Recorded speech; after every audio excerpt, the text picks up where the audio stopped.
제가 제일 먼저 강의할 때 세계를 뒤흔들 수 있는 아이템이다라고 생각이 듭니다. 어떻게 보면 지금 중국이 급부상하고 있고 한자 문화권이 어떻게 보면 지금 세계 최강으로 갈 수 있는 어떤 그런 입장이지 않습니까? 그리고 영어하고 한글하고 달리 이 한자라는 것이 아주 간단명료하고 뜻을 명확히 해주는 어떤 그런 글자이기 때문에 저는 제 눈에 그게 보이고 또 많은 분들이 공감한다고 생각이 듭니다. 제가 처음에 우등생이 되려면 5가지 기본 능력이 필요하다는 것을 강조했습니다. 첫 번째가 이해력이었죠. 그죠? 뜻을 정확히 아는 것. 두 번째가 기억력. 근데 내가 조금 더 부원하고 싶은 것이 이 지금 정의정돈한자 관련돼서 이해력과 기억력과 관련돼서는 많이 지금 누차 반복해 주시고 잘 부각을 시켜 주셨어요. 근데 결국은 뭡니까? 공부라는 것은, 교육이라는 것은 뭔가 능력 있는 사람으로 키우는 거잖아요, 사실은. 쉬운 말로 해서 머리 좋은 사람으로 키우는 것이 교육의 주목적 아니겠습니까? 그럼 결국은 뭔가 하면은 사고력과 응용력, 사고력과 창의적인 사람으로 키우는 거지, 알고 보게 되면. 그러니까 아까 오전에 왕 선생님이 그것도 잘 지적해 주셨어요.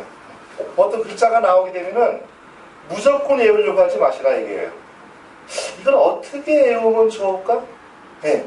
항상 어떻게라고 생각하세요. 왜? 어떻게라고 하는 그 의문을 갖다 보면 그게 뭡니까? 그게 사고력을 키울 수 있는 하나의 모티브가 될 수 있어요. 실은 알고 보게 되면 이해력과 기억력은 단편적인 거라고 말씀드렸잖아요. 이해력은 1804 상용한자 알게 되면 그것으로 말미암아서 어느 정도 커버가 됩니다.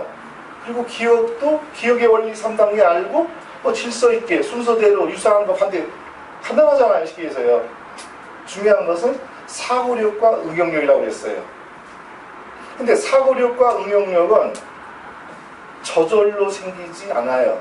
즉 단시간 내에 생기지 않는다는 거예요. 학습입니다. 습자가 아시죠? 익힐 습자예요. 위에가 기두자지요. 새 깃을 나르는 모양입니다. 그리고 밑에 자가 그게 이제 흰백자인데 원래는 흰백자가 아닙니다. 스스로 자자의 변형입니다. 그러니까 학습이라는 것은 뭐예요? 제가 코치하고 감독의 비유를 했어요. 오히려 선생님이 어떤 경우에는요, 일일이 다 가르쳐 주게 되면은 사고력과 창의력을 키울 수 있는 기회를 뺏는 겁니다. 그래서 사고력과 응용력을 더 부각시켜 주세요. 이해력과 기억력은 그건 단편적인 겁니다. 그거 가지고 절대로 경쟁에서 이길 수가 없어요. 근데 사고력과 응용력은 반드시 훈련 과정이 필요하고, 즉 자기주도 학습이 필요한 거예요. 그럼 선생님의 역할은 질문하고 가만히 있어 줘야 돼요. 쉽게 해서. 그러니까 무조건 보통 10번씩 써라, 5번씩, 이거 의미 없는 겁니다. 그런 식으로 뭔가 응용력과 사고력을 공부하는 과정에서 키우라는 겁니다. 그게 핵심 사항이에요. 제가 낱글자 몇 글자를 강조하지 않는 이유가 있어요. 쉽게 해서요. 그것은 얼마든지 본인들에 의해서 그렇게 정선하면 돼요. 근데 배정 한자 가운데에서 그 룰을 제가 지켰다는 거예요. 순수의 법칙, 유사의 법칙, 반대의 법칙. 모든 것이 그렇게 날아갑니다. 장기 기억을 하기 위해서는 반드시 필요한 것이 있어요. 장기 기억 증진법 몇 가지 아셔야 됩니다. 이거. 즉시 기억, 단기 기억, 장기 기억이 있어요. 중요한 정보는 장기 기억을 해야 돼요. 그럼 장기 기억을 하려면 몇 가지 룰이 있습니다. 첫 번째가 이해예요. 연결시키는 거 하고요. 제가 강조하고 싶어서 조직화입니다. 조직화된 지식이 장기 기억이 돼요. 제가 처음에 얘기했죠. 바늘만 두면 찾기 어려워요. 바늘에다가 실을 끼고 실패에 꽂아가지고 반지 그릇에 둬야 됩니다.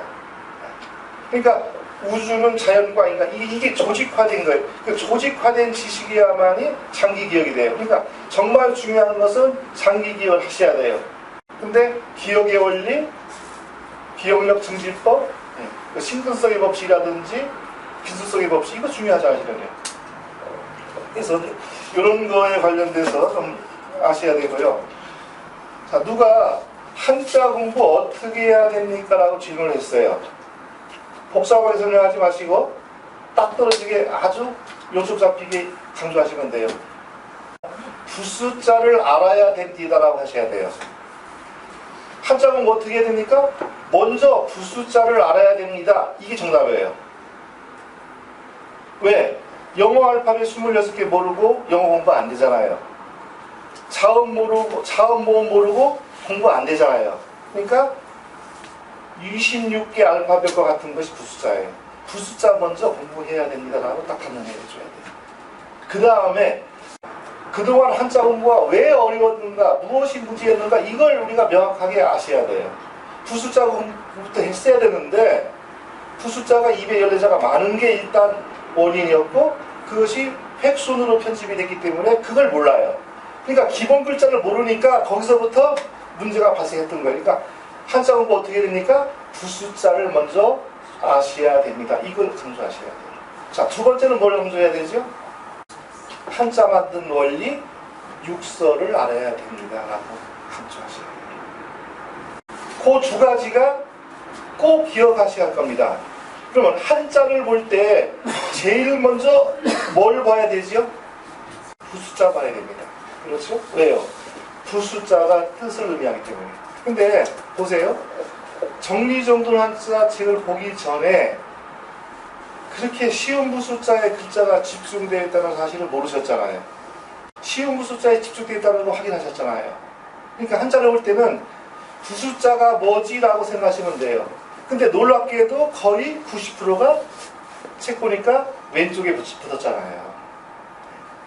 두 가지예요. 거의 왼쪽에 붙었다는 거하고 쉬운 부수자에 집중되어 있다는 거예요. 그러면 뜻은 이미 알고 들어가는 거예요. 뜻은. 그 다음에 이제 아시는 것처럼 형성자인데 그것도 거의 좌형 우성이죠. 좌형 우성. 그래서 무조건 하지 마시고 보고 이걸 어떻게 암기하면 어떻게 소화를 시키면 더 효율적인 것인가 이렇게 생각하시면서 창의력을 발휘해가면서 공부를 하세요. 그래서 보통 논수라고 한자가 동전의 앞뒤면과 같은 게 그거예요. 논술 한자는 왜? 이 한자 자체가 상당히 논리적입니다. 그렇기 때문에 재미가 있는 거예요. 조상들이 만들 때 무턱대고 만든 것이 아니라 나름대로 어떤 이치적으로 만들었기 때문에 그 이치를 터득하게 하면서 오전에 강조했던 것처럼 어떤 삶의 철학이라든지 여러 가지 생활 습관 이것을 볼 수가 있는 겁니다. 그래서 그런 점을 좀 강조하고 싶고요. 부수자 거의 유치가 좌측이고 이제 뭐 풀초라든지 대죽이라든지 진명 같은 경우는 전부 다 위에가 붙어 있고 그죠? 시험 발자가 뭐 이렇게 돼 있고 다 아시잖아요. 뭐 몇 가지죠. 공식이 너무나 간단하기 때문에 실은 한자가 그렇게 어렵지 않다는 것을 말씀드리고 싶습니다.